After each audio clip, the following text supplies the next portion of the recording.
Hello, welcome back to the Being Whole podcast. Today we have my friend Julie Afsahi joining us from Soul Strong Yoga. Julie is a mother, yoga and meditation teacher, entrepreneur, and passionate yoga practitioner. Yoga has been Julie's life support and allowed her to regain mobility after years of dealing with a rare neuromuscular disease. Julie is a big believer in sharing the practice of yoga and meditation to all and has rich insight when it comes to adaptive yoga. Prior to opening Soul Strong Yoga, Julie was a teacher and instructional designer, designing online trainings for tens of thousands of educators.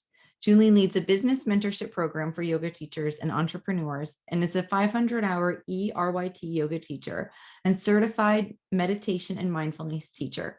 You can study yoga and mindfulness with her virtually at teachyogaforall.com or in person at soulstrongyoga.com. Let's dive into today's episode. Hello, everyone. Welcome back to another episode of the Being Whole podcast. Today, I'm super excited to be here with my friend, Julie. Julie actually holds a very special place in my heart. She is the co-owner of Soul Strong Yoga Studio, and that is where I was very fortunate to do my 200-hour yoga teacher certification. So for a variety of reasons, I'm excited to have Julie here. So welcome, Julie. Thank you for being here. Thank you so much. I'm so happy to be here.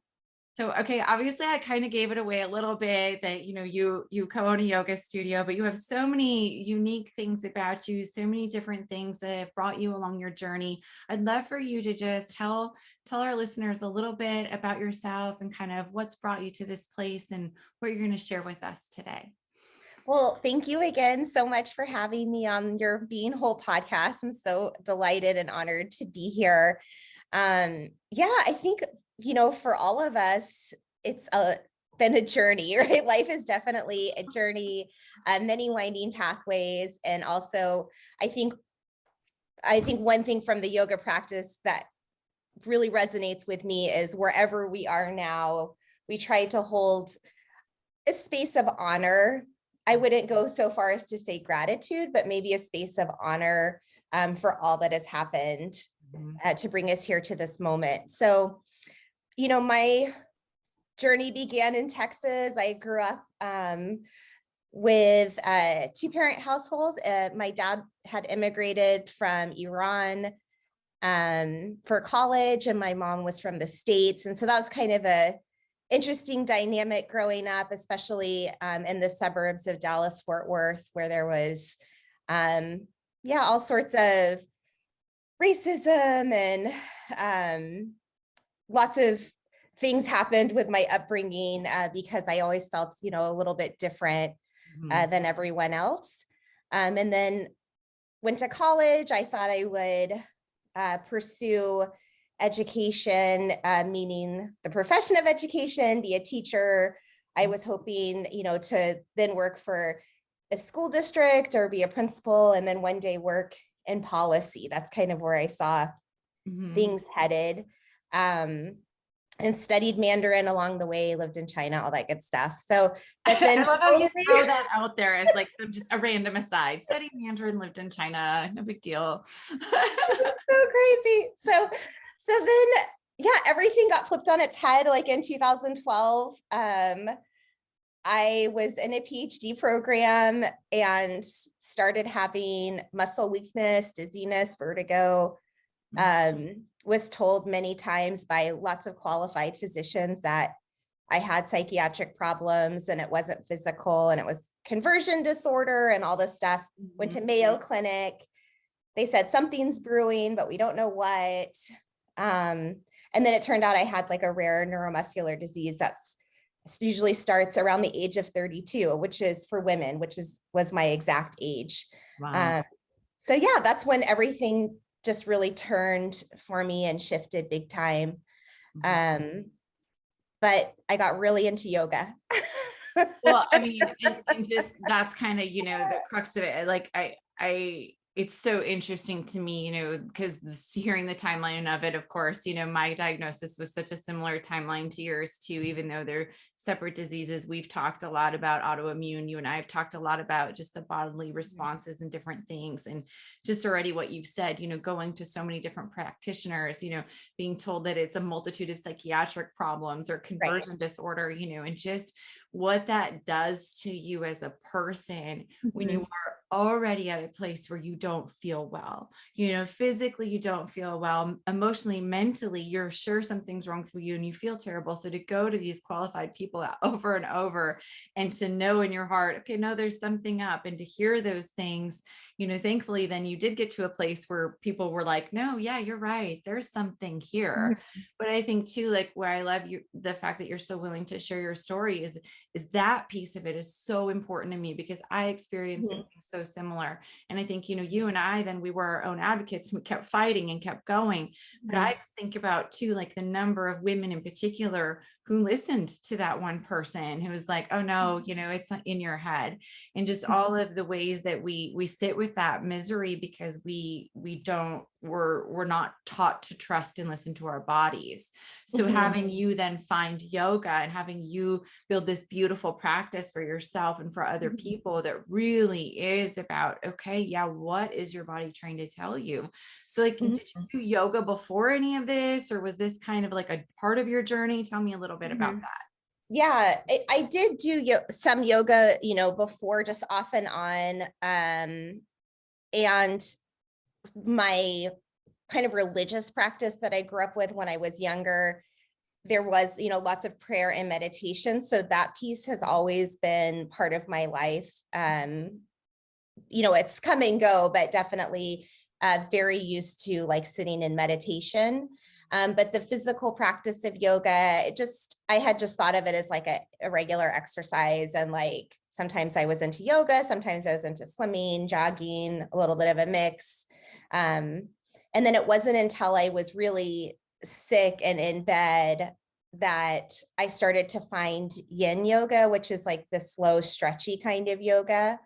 And that is when I really started to make some, for other people, it might not seem like a lot, but for me, it seemed like a lot. Like I really started to make some gains with my mobility. Yeah.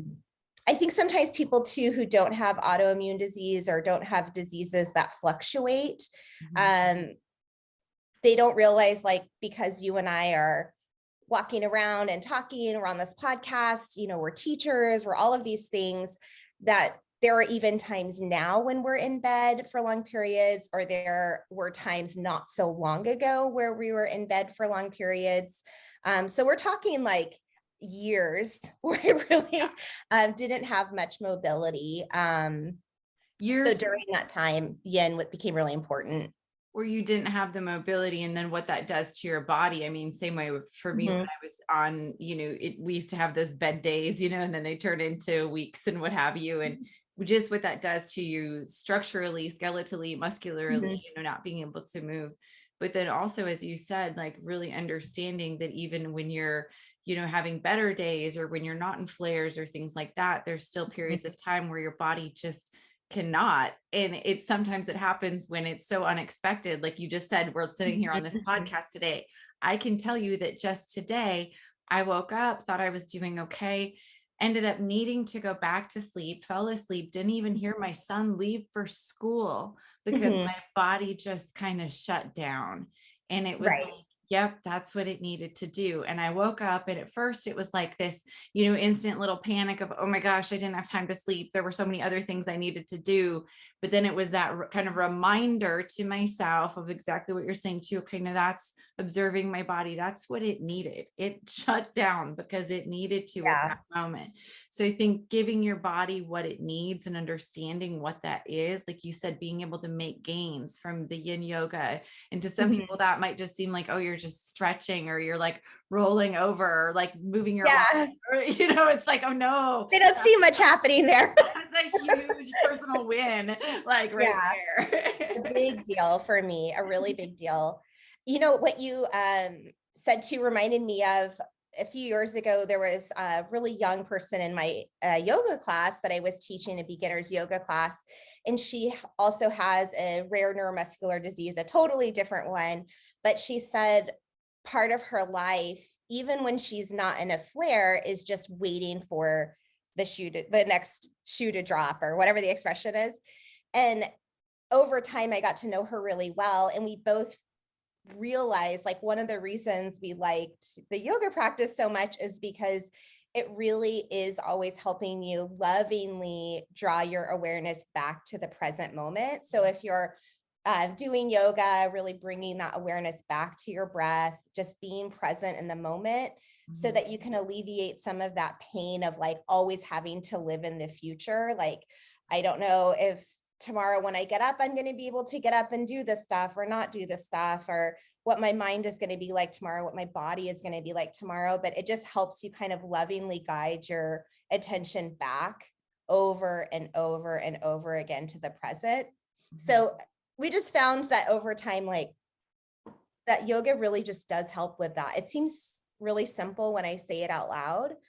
But it can be, not that I'm perfect at all, but it's extremely anxiety provoking to live in a body that you can guarantee is going to be different tomorrow. Yeah. Oh, So for sure. And I mean, I think that's one of the biggest pieces for people to understand. Like you say, it's just that inside itself is just anxiety producing. And sometimes I struggle with that. It's like, I've done so much healing work. I feel so zen. I'm so calm, but there's just always that underlying undercurrent of like, yep. Oh, wait, I woke up today and now everything I thought that I was going to be able to accomplish is no longer possible for me because I know my body is going to do this other thing. And that is a hard reality, especially when you have big hopes and dreams and things that you want to accomplish, especially when, you are a mother or parent, or especially, whatever your list is, right? So that kind of undercurrent of, you never know what you're going to get, and you have to be okay with what you get, right? It makes it difficult to then kind of plan some of these other things, or to have kind of some of these forward thoughts that we want to have. And it can also then, as change relationships too, because really finding the people then who understand, who don't always need the explanation of a cancellation, or the people who can just accept that, yep, I might look like this, but what you are not seeing is like how the inside of me feels like it's on fire right now, or whatever it is. Got it. Yeah. Yep. Absolutely. So relatable. And also just, oh gosh, there's a lot there. But one thing I was thinking about today too is, like, why do I keep doing yoga over and over? Like, why do I keep getting drawn back to this practice? And I think part of it too is just that connection that it brings to that stability within yourself. So we're talking about like, okay, I can't depend on my body being there for me. So that, and sometimes the connection, I can't experience like a lot of connection with other people. So what does connection look like for me? Well, connection might look like going inwards and like connecting with my breath, or connecting with my thoughts or my feelings or my dreams. But I think we crave, connection as humans, connection beyond like what all is the, the chaos that is happening. So it's just kind of this little anchor in my life that just like helps me kind of go through without having to ride the wave of too much craziness. But I was just thinking about that today. I'm like, why do I keep, like, I'm not tired of it yet. Like, why am I not tired of this practice yet? Well, I think because too, for you, and this is one of the reasons why I loved the training so much at Soul Strong too, is that it was so much of the focus too on that continual drawing inward throughout your practice, throughout your teaching, throughout everything, because it's not only moving you through class and the postures, but it's a way then, okay, how can this move you through whatever you need to get through, right? And so sometimes the reality of it is yourself, and having that solid foundation. Like, friends are great, having these other external sources of support, those things are wonderful, right? But really and truly being able to get back and sit with yourself and be okay with yourself. And and as we've talked about, that was one of the reasons why I did not do yoga for the longest time, because for a lot of people too, that idea of sitting with yourself and sitting still and being in those spaces, it can feel uncomfortable, right? Or it can bring up kind of some of those emotional spaces that feel more difficult.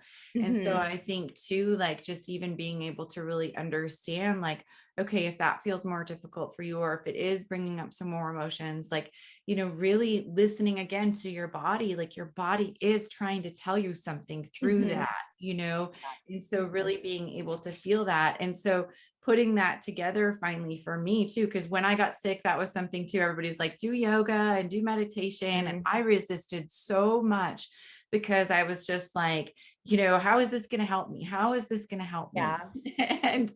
And really for what it is for me too, especially with some of my trauma and everything, it's going back to those recognition of the body, those bodily cues, calming my nervous system, Mhm. understanding, really understanding, okay, being the observer. That was my favorite thing that we always talked about in class too. Where am I feeling these things in my body? Where do I need to have more attention to things? And where is Mhm. my mind going that it doesn't need to go? And so I think that one of the things too, whenever I've listened to you talk about your practice in the studio, is that you're so very good at drawing attention to those things for people, as opposed to, you just come and like, okay, now we're going to downward dog, or okay, now we're going to, flow through this, and really just helping people kind of do that connection. And I think that is a beautiful gift for exactly what you're saying, because we have to connect with ourselves first. Right. And it's not, the thing too is it's not like a hopeless practice. So if you're like connecting with yourself and it's, oh my gosh, I'm experiencing pain, or I'm thinking about something that I don't want to be thinking about, it's also then being this active, compassionate voice for yourself too. Thich Nhat Hanh, who I love and, recently passed away, he says that when you meditate and you have these thoughts, or you have unwanted emotions or unwanted memories, like you just have to hold yourself like a baby, like imagine those thoughts or whatever is coming up for you that's causing discomfort. Just imagine like collecting it and holding it like you would a baby, and just sending it all the love in the world. So it isn't, that's why the other thing I really love about like mindfulness and yoga is that it's a very loving practice. It's not like, oh, you have pain with your body, notice the pain, sit with the pain, endure the pain. It's like, oh, send so much love to that point of pain, Yeah. have so Yeah. much compassion for yourself, like speak so sweetly to yourself, like, or Yeah. if you have, mean thoughts in your mind about yourself, like you're not good enough, like that's okay. Like observe that it's happening in your body, but then just send the love right back. It's a very, very hopeful practice.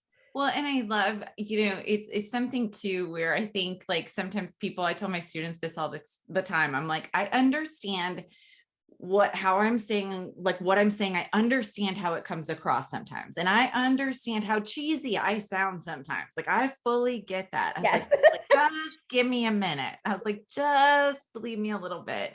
Cause it sounds a little woo-woo sometimes too, Yeah. right? So it's like, well, let me tell you about the neuroscience too.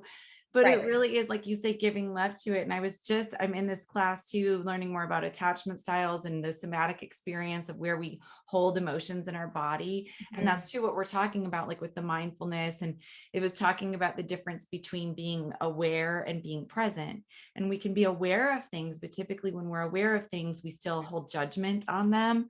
But the idea of really being present is like going back to what you're saying too, is you can be present with your negative experiences or be present with difficult emotions, but not judge them. Just honor them for showing up and thanking Oh, them for being beautiful. there.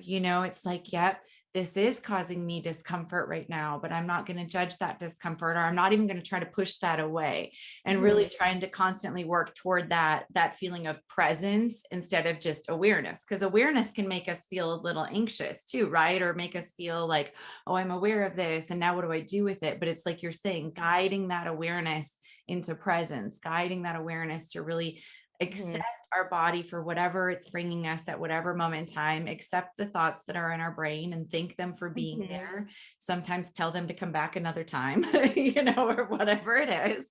Yeah.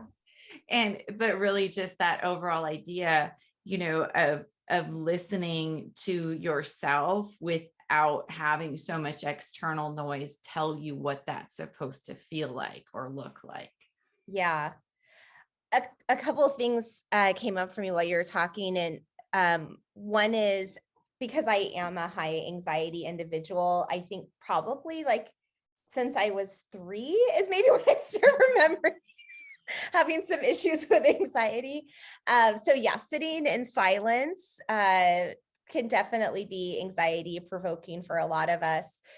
So that piece of, it's like you're the observer of sitting with whatever is happening with, your body today or your mind today, but also just that approach of like you getting to be kind of your own best friend, using that voice that you would with another loved one or with a child, just kind of constantly working on like bringing yourself that love and compassion. And it reminds me too of earlier, you had said something about like being with those friends that totally get it, that totally get like you got a chronic illness and like, yeah, you've had plans to meet up at this restaurant for 2 months and it's really important. Oh, but then, they're not like, oh, Julie woke up again and canceled, like they get it 100% or whatever. They're like, oh yeah, she can't come. She doesn't feel well. No big deal. But it's also like those dependable, amazing friends that you have in your life that we're so fortunate for. I do feel like the yoga practice has helped me to kind of, I'm not great at it, but I'm still working on it, but like cultivate that same kind of sense of security for myself too, so that I'm not always dependent. Because at some point, like, for example, my husband, who I'm so fortunate, like I have this wonderful husband, he takes such good care of me, blah, blah. But some days it is hard, right? Like, it's so I cannot always be like dependent on his incredible like reaction, because sometimes it's not going to be there. He's going to be like stressed. He's got a sick wife. He's got a full-time job, kids, like all this stuff. Yeah. His reaction may not be what I want to hear, like when I'm not feeling well. So you kind of have to go within sometimes. Well, right. And just recognizing that too, like that sometimes then it's okay, because sometimes we just want to say it out loud because it's like, that there's nothing that you can do about it. So I just need space to say it, and but knowing too that if other people are hearing that every day, that can also be overwhelming, or it can be a space where then, if they're stressed out, because so often too, and this is where, the chronic illness space that I still want to write more about too, is how it does impact our families, how it does impact other people, because they sometimes do feel so helpless because they want to do more, or they don't know how to react to things, or they just want us not to be in pain, or want us not to have those ups and downs too. But I think too, what you're saying is learning more to just that continual acceptance of whatever it is that you're facing makes those up and downs, at least for me, a lot less emotionally reactive, like in terms of just like, it's not as devastating to me. As I admitted, I woke up today from my little nap. And I passed out, and I never do that. So obviously my body needed to, and my instant reaction was like, oh my gosh, what I missed. I should have been doing X, Y, and Z. But then I, quickly turned that around, because it was like, no, that needed to happen. I think like, years ago, especially being first diagnosed, it would have taken me a lot longer to get to that acceptance part. I would have beat myself up. I would have felt like I should have just pushed through, or I would have felt like sad, like, oh, this is how my body is. I never used to need this. I would have compared myself, or there would have been a lot more shame or guilt or blame or whatever it was. And learning how to really go inward and have that acceptance gets rid of so much of that other crap that I was carrying around every day too. Do you feel, I know this is your podcast. No, I'm just going to throw a question at you. Because I feel like this is one I, read about in the chronic illness community, and have read some really wonderful blog posts about. But do you feel like you went through a proper grieving process with your chronic illness, or still working on it? It was awful. I mean, and that's something that I really want to talk more about. And people do ask me if I'm going to write a book about it, and I will. I just haven't. Part of the reason I haven't really written a lot about my autoimmune experience and when I was most sick is because, as you know, too, from everything you've gone through, there's a lot of it that I don't remember in a good way, or Yes. or I was drugged up, or I was so sick. Yes. And so Mhm. piecing it together is difficult, or really needing to ask other people. But for me, it was a huge space of grief because, I had finished my PhD program. I had gotten the job I wanted. I was this shiny new tenure track assistant professor. We moved my family to Texas for this job.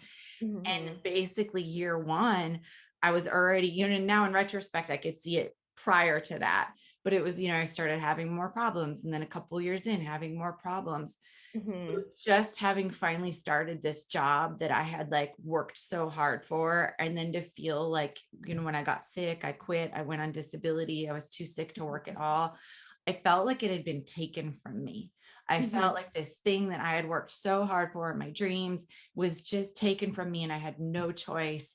And Mhm. especially given that I have some trauma in my past where I Mhm. feel like, things have happened to me that were out of my control, it was hugely triggering. I mean, just even to the point I remember, like, when I go somewhere and somebody, you're checking out at like the grocery store or whatever, and people would say like, "Oh, what do you do? Are you working today?" And I would like have a freaking complete meltdown because it'd be like, what do you do? And I'd be like, "I don't know what I do. I'm a I sick went through person." the same thing. Yeah, it's Exactly that. the same thing. And Yes. Oh, when yeah. I remember, like, I'd been in bed forever, but I had to go to this wedding. I was like, I'm gonna do it, I'm gonna do it. But then I started getting so anxious because I went to Stanford for undergrad and there were gonna be all these Stanford people there. And I Mhm. was like, they're all gonna ask me what I do, and I'm gonna have to tell them I'm disabled and I'm on disability and I'm in bed. And like it was just, so what I did, I went to therapy and then I went Yeah, same. Lots of therapy. then I went to the wedding and I had kind of worked out in therapy, like, we'll see what happens if you don't ask anyone what they do. Like, just go in because we're all, a lot of us, like, we're just so used to being like, well, what do you do? Like, as the Right. first question. And so I went through the wedding. I never asked anyone what they did.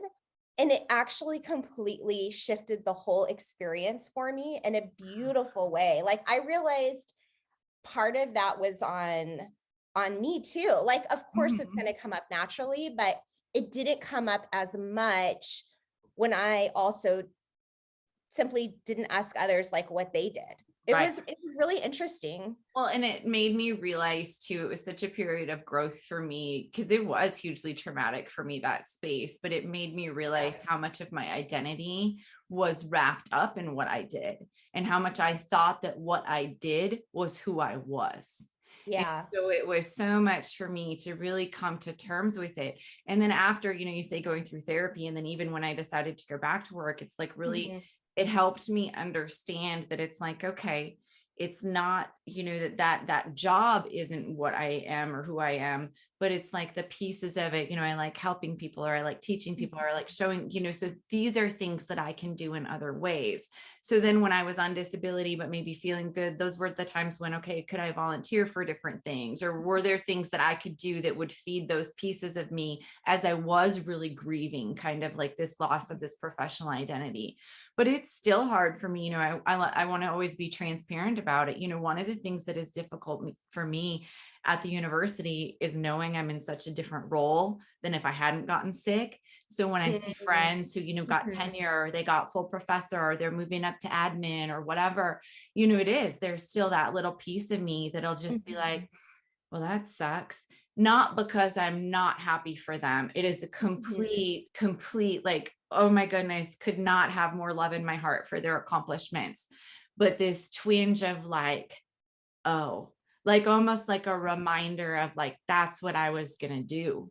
And so really then bringing that awareness back to it, it's like, okay, Cassandra, but what are you doing now? And so really still using that observation to let go of some of the expectations we have for ourselves or those things that we think we should do. And so the long-winded answer to your question is, yeah, grieving that, and then still allowing myself space to grieve it when it comes up and not judging it, because it still does come up occasionally. I still do have those spaces where I'm like, well, shit, I thought I'd be doing this, or I want to do this, but that's hard for me now and I can't in that way, or whatever it is. That's so relatable and so beautifully put. And it's just, I mean, it's so parallel in so many ways to the loss of a loved one, like, the loss of my dad, like going through life and seeing other people frustrated with their dad, for example.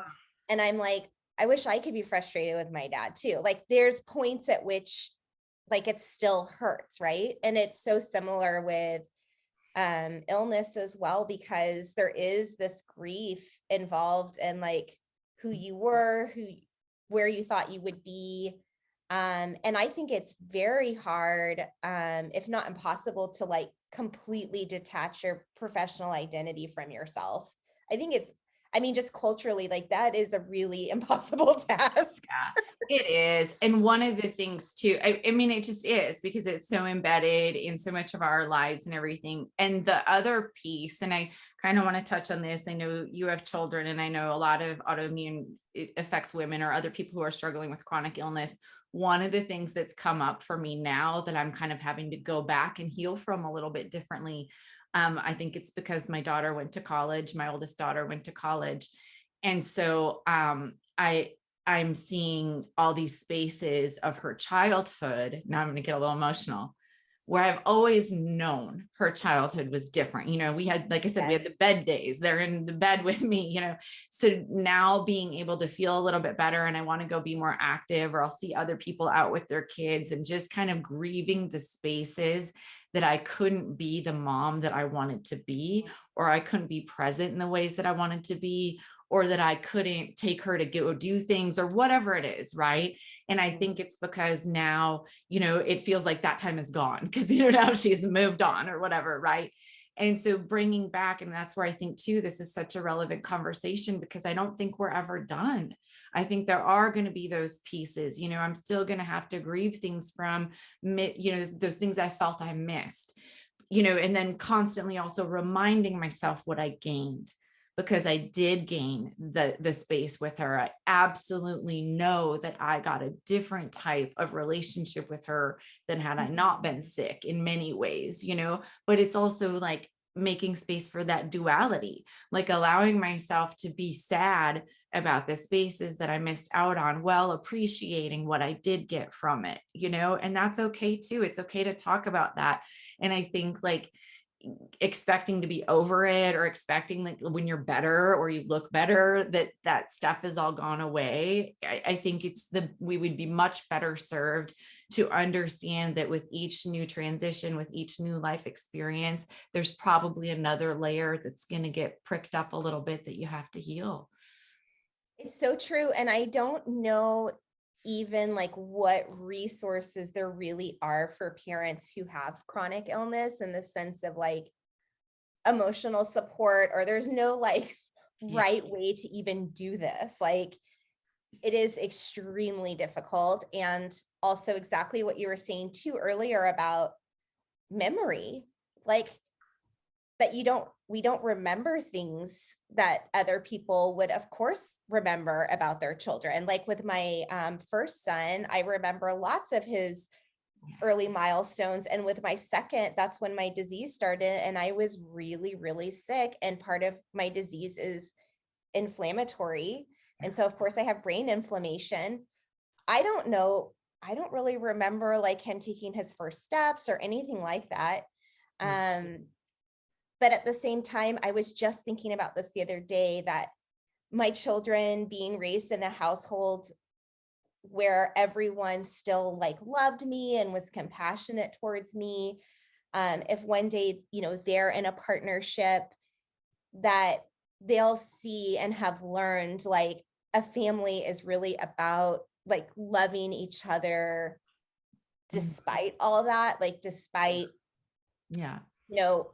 all sorts of things. Like I'm sure, I think everyone with chronic illness, or most of us, like there's huge financial changes Yeah. in dealing with illness. And of course too, with like, even like what activities your kids can participate in and all of that kind of stuff.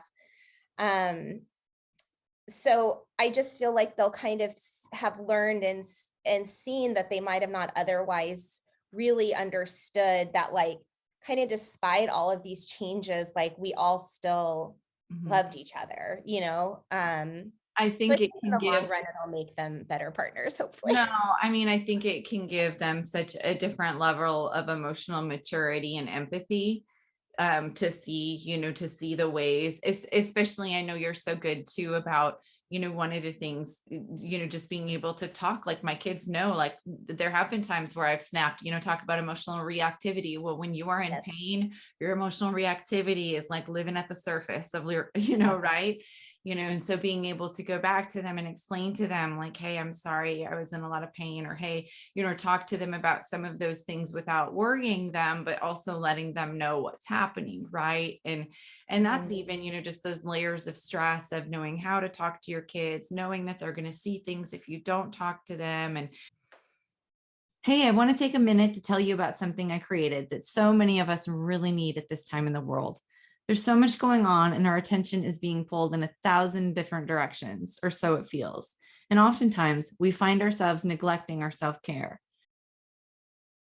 I created a self-care guide to help you get intentional with your practice, along with your routine tracker to ensure that you are showing up and caring for yourself in the ways that you crave the most.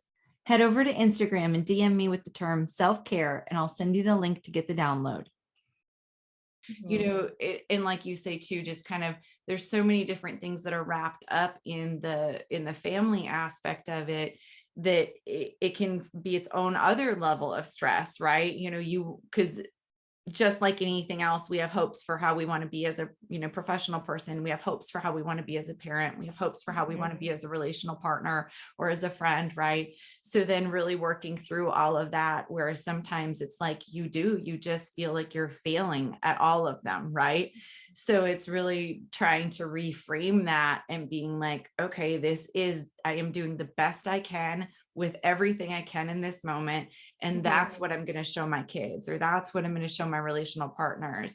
And so, yeah, your kids being able to see then that, and knowing that that's the goal. It's okay. Everybody's doing the best that they can with the tools that they have at the time, and really being able to kind of like work them through that and help them build resiliency in that way, I think is, if there is a positive that's come out of, or that can come out of those kind of illnesses, it's that closeness and the ways that you can teach them some emotional strength from that. Yeah. And that can, you're a communications professor, so I'm not surprised too, you brought it to communication, but it is absolutely 1,000% true. Like, voicing to your children that everything isn't perfect, Yeah. and being able to just talk about that freely and openly.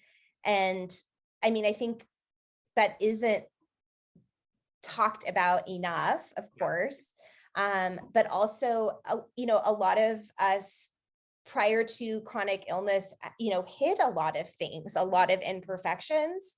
But then with chronic illness, like what you were saying, you woke up and then your body was like, nope, back in bed, because it's seriously like blackout sleep. Like I feel that too. Like it's like narcolepsy. Like you cannot, it's not like, oh, I'm gonna power through. It's like you gotta look around and like lay down. Like, yeah, no, I mean, like I texted Kellen this morning. I was like, I hope you have a good day at school. I mean, like, it's one of those things where now I'm just thankful he drove himself to school. He could handle it, so my life is different. But I remember, as you, when those kids were little and that wouldn't happen, and you're trying to, and so even recognizing the spaces of difficulty and finding support of people who understand that and things like that, because yeah, your body is going to do what it's going to do. And being able to, and being able to be open about that in a way that is, like you said, accepted by other people in the household and understood.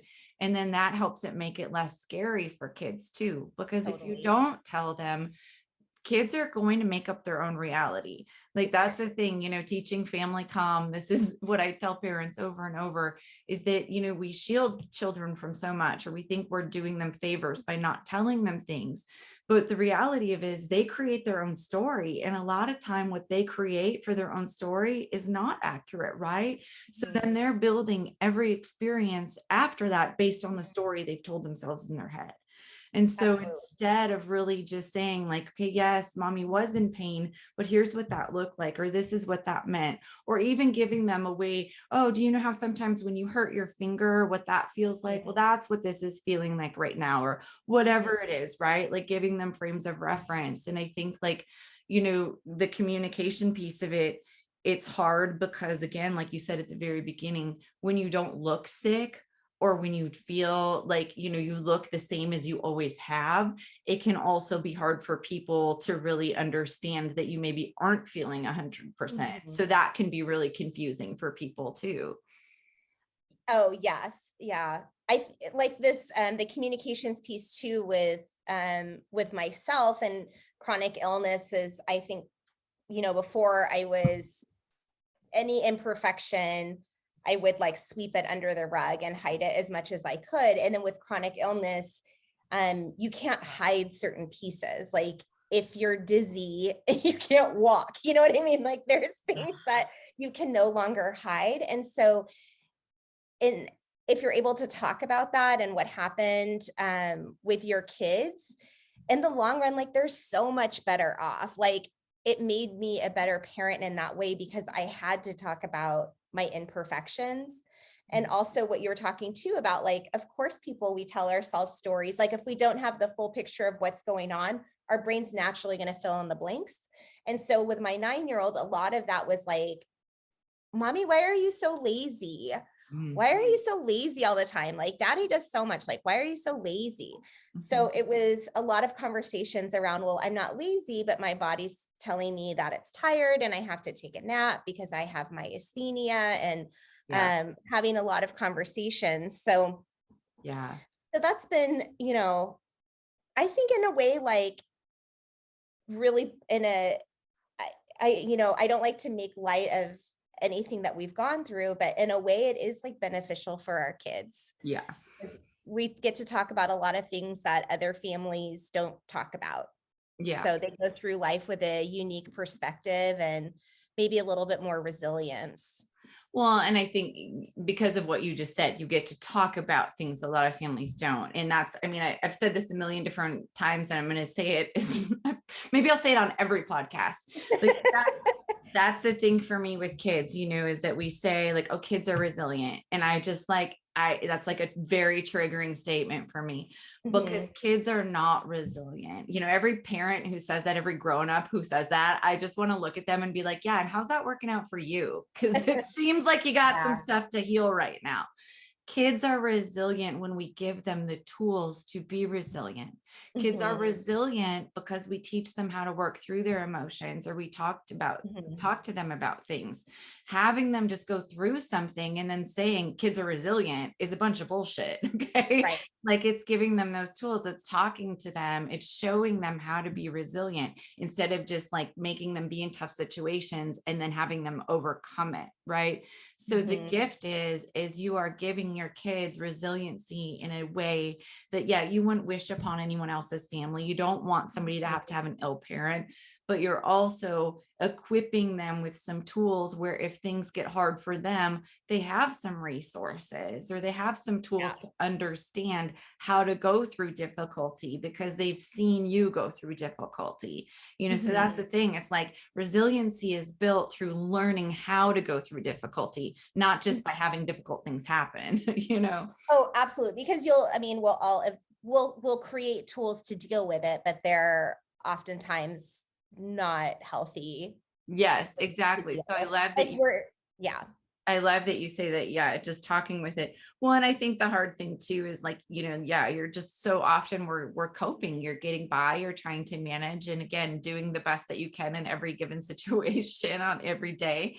And not always knowing what that's going to look like too, and having the ability to state that, okay, this doesn't look like it, or really even giving them the tools to understand that, yes, sometimes I'm going to tell you something and I want to be here for you 100%, but I might not be able to be. And this is something too, even working with other parents. Like I just had a mom who she's like, I'm at everything. I never miss a game. And my kids know that. My kids know I'm always going to be at everything for them. And Mhm. inside, I'm like trying to keep it cool on the outside, but inside I felt myself being like triggered personally, and Yeah. B also being like, oh, don't say that, don't say that, don't say that. Because Mhm. I think like we cannot continue to give this false sense that you're gonna necessarily be there all of the time for everything, without then also talking about the other side to kids of what it looks like if you can't be. What does it Mhm. look like if you couldn't show up? Or what does it look like if an emergency came in, or whatever, if that makes sense, right? Of the, just like not building in this idea that everyone else is going to be there to take away any emotion, or everybody else is going to be there to make everything okay. And that goes way full circle back to what you said at the beginning of, what yoga has done, or being back into your own internal self-awareness, Mhm. right? And really showing kids that too, like, yeah, I want to be here for you. I'm going to be your source of support, or I'm going to show up to the games I can, or whatever it is. Mhm. But also teaching them that resiliency, or the ways to soothe themselves if they are distressed, or if they have feelings that feel really big, or whatever it is. Mhm. Yeah, and that it like feelings that are really big, and just being there for that. I think like when the times that we're feeling good, or and that we can be there and all of that, just that time being of quality Yeah. is really impactful. And I think about that too, like with my kids now, like if my 13-year-old wants to talk about something, like I really, even if it's like he wants to talk about something that isn't that life changing or whatever, like I really do like put everything aside and then try to like mindfully be present with him.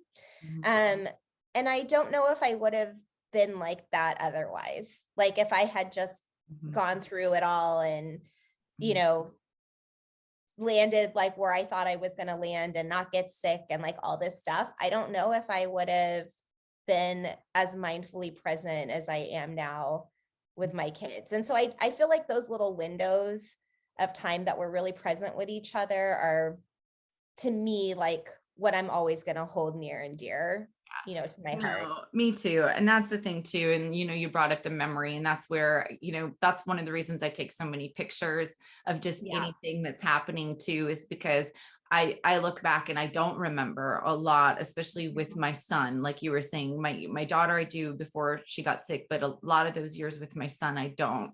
So Mhm. being able to look back at the pictures, and I don't even remember being there, like in the pictures. Yeah. So it's like, I don't even remember the space, right? So I have memories that those things happened, but then also really then taking the memories that I can be present for now, and really trying to like almost like burn them into my brain, like that's why being Yeah. present now is so important to me, I think, is because I am acutely aware of those spaces that I feel like I wasn't, or I couldn't be, or I lost, or what have you, right? And Yeah. that's not to say I'm sitting around here like being mindfully present every single moment. Like my Right. kids absolutely have to tell me to put down my phone. And they know that though. They know Yeah. that if like, hey, mom, I want to talk to you, they know like I do have to put down my phone because I can't Yeah. be there in that way. But I know I would not have ever had that level of awareness with them had I not been sick. I was too much in the grind and too focused on all of Oh, the, me too. I just was. Me too. 1,000%. And that's like even that example of like my son wanting to talk to me, like I can't even give you an example, Cassandra, because I literally don't remember. Like I cannot think of like what he has said in those situations.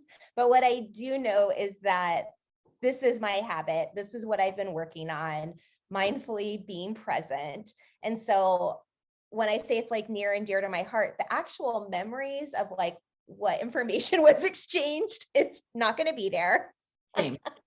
But Same. I know that this is the habit that I've cultivated and what I've been doing. Yeah. And I agree. There's lots of photos. I even one that's kind of sad, but I think I have a dark sense of humor. Well, I don't think I know. Is when my second born was probably like 2, and it's me in my house in Portland, like laying in the hallway, and he was just sticking stickers all over my body. And I know I don't remember that at all, Of but course. Yeah. I know that I must have been like parenting while really sick. Absolutely. So I I'm sure you probably just were. handed him stickers and was like, put stickers on me. Yeah. So Oh, I no, can I take a mean, nap and here. anyone who has an autoimmune disease would be like, yeah, you were probably either passed out or you were on your drugs or whatever, and like would not think twice about it. So to anyone else who doesn't have those things, do not call CPS. This was not a thing. Well, But somebody took the photo, so somebody else was okay, there. right, It's probably my yeah. husband. But it's those spaces where you know that you were there, but like you were not there. But it is though, it's those moments like that, that also then show you kind of the spaces of how far you have come to, I think. Oh, hell yeah. Because that is the other hard thing, is just, getting through a space and you think you're feeling good and you can get knocked right back down. So to really be able to, that's why I do love those pictures, or I love those, Yeah. kind of things that I find occasionally, because it's like, oh yeah, I am not there anymore. Or even if I get there physically, where I am emotionally with everything is so much different. What a great point.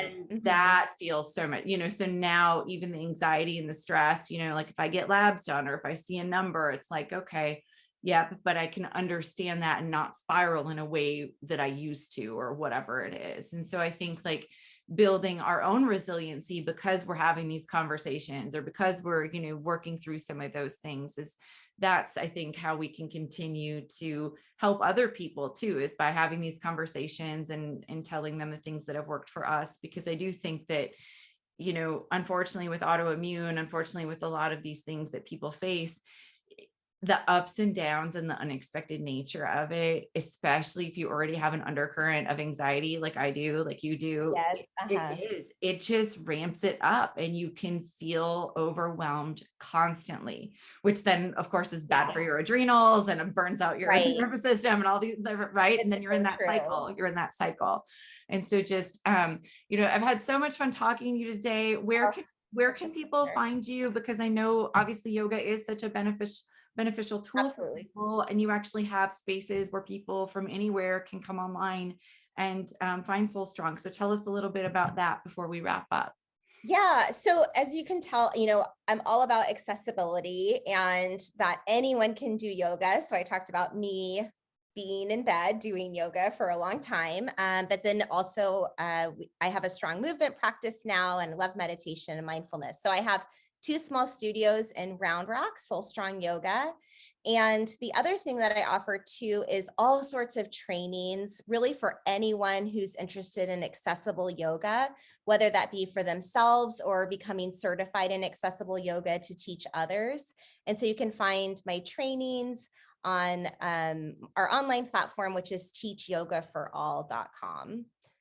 Awesome. So, Thank you so much for being here today, Julie. I didn't know where our conversation was going to go. And I love that. I love that we had so many different things to talk about with regard to health and mental health, because I do think that this is a space too, where so many more people were hearing about autoimmune. We're hearing about all of the ways that just different illnesses are manifesting, and how, really getting in touch with your physical and emotional self and kind of working through some of these things can at the very least help minimize some of the symptoms and prevent some of those flares too. And I really appreciate you sharing your experiences and being open with everything that you've gone through on this journey too. Such a pleasure. I loved spending time with you. I know. I can't wait to do it again soon, hopefully in person. Yay. Thank you again. Thanks, Julie. Bye, everyone. Here are some takeaways from today's episode. Number 1, Yoga is a beautiful way to connect with yourself, even inward. This is such a powerful practice when we are so out of control with our bodies, with disease or other conditions. Number 2, sitting still with ourselves can be a very uncomfortable thing to adjust to. But through yoga, you can learn what your body is truly trying to tell you. It's a journey to become self-aware and tune in with how you care for yourself in each of your days. Number 3, through yoga, you build your own security and warm embrace instead of depending on other people to hold space for you. Number 4, some days are really hard. And even if you have a long list of exciting things to do in your day, your body may dictate otherwise. As frustrating as this can be, it's important to accept if you need to cancel or rest. Number 5, you may see the path you wanted to take unfolding for someone else and feel a wave of grief around what could have been if it weren't for you navigating health challenges. Number 6, parenting is a very challenging journey as you cannot always be present as you wanted to be at different points in your illness. And thanks everyone for listening. We'll talk to you soon. Bye-bye.